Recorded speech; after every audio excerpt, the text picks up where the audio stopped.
5 ways liberals and fascists are similar to Nazis.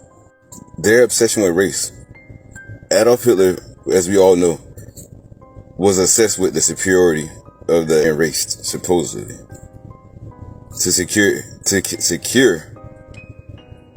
his bid for an election. The man literally lied about who he was and his race and heritage in order for political gain. Similar to 2 candidates in America that we had. One lied about that she was Indian, the other one lied that she was black. And the crazy thing is, their obsession with the obsession of the liberals with race is literally similar to Nazi Germany.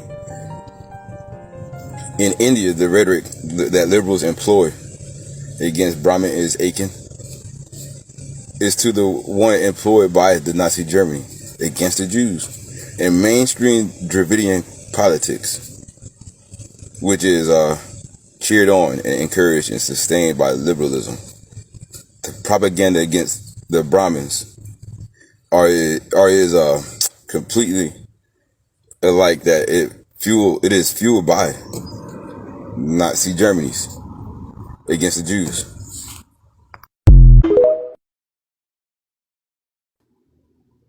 How liberals and fascists are similar to Nazis, Part 2.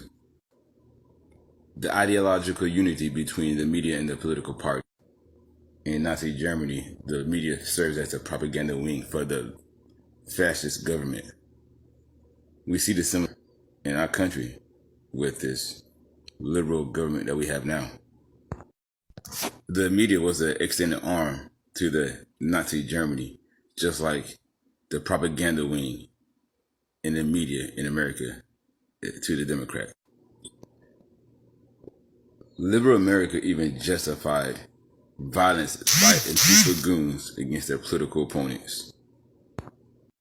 And we see the liberal media, just like Nazi Germany, they demonize their opponents and their supporters, exaggerate minor events, whitewashes and buries news that could adversely impact their party.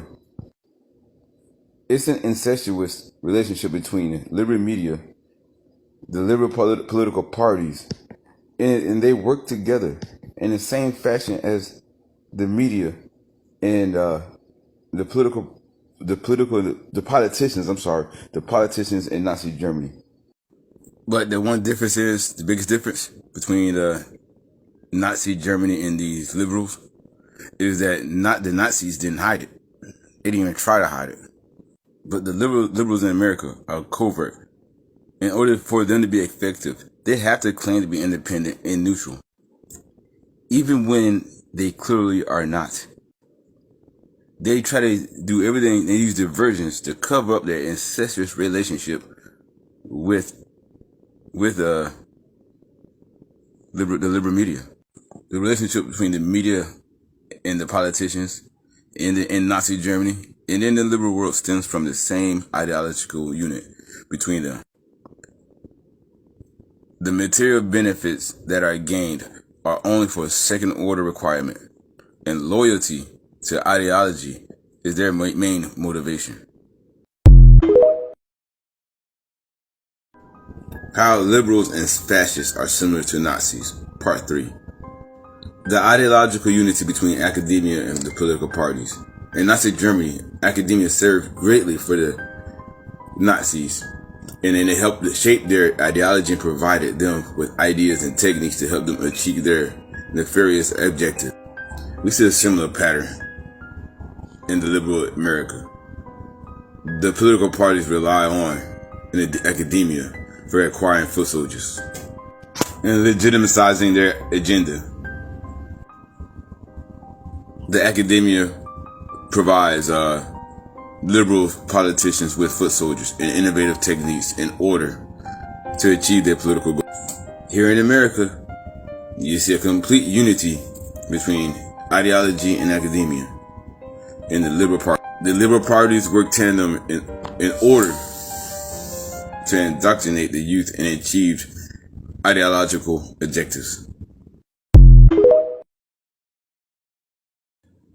Part 4. How liberals and fascists are similar to Nazis.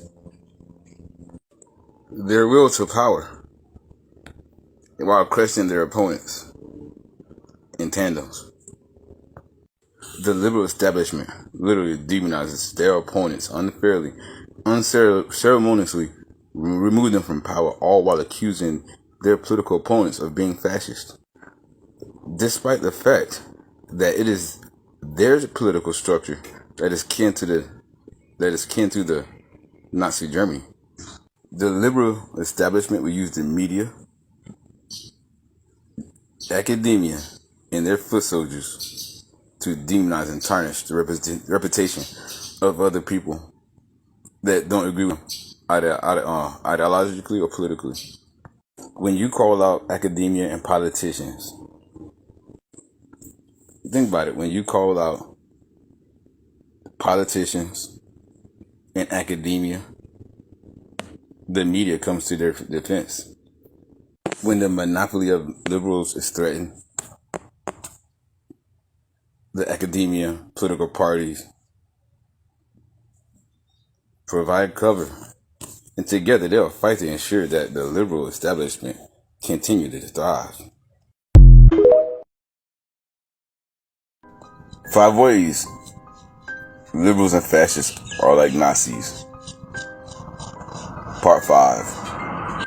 They literally have a totalitarian ideology and in a totalitarian society. The power structure isn't merely interested in what an individual says or how a person acts or thinks. It is not enough to say that or act or a certain way or a certain person must believe in an ideology completely. Otherwise, a person can be accused of a thought crime and persecuted accordingly. Thought crime. It describes a person's politically unorthodox, such as unspoken beliefs and doubts that contradicts a dominant political ideology. We see a similar pattern playing out in this liberal America. Allegations and accusations combined with certain suspicious behavior is enough to destroy an individual's life. For instance, a person does not have to be a homophobe or misogynist in order to have their life completely destroyed. Plus, anyone who does not endorse these most extreme positions of liberal world is branded homophobic, misogynist, progressive, or whatever the latest buzzword may be. And then it is demanded that his personal career be destroyed.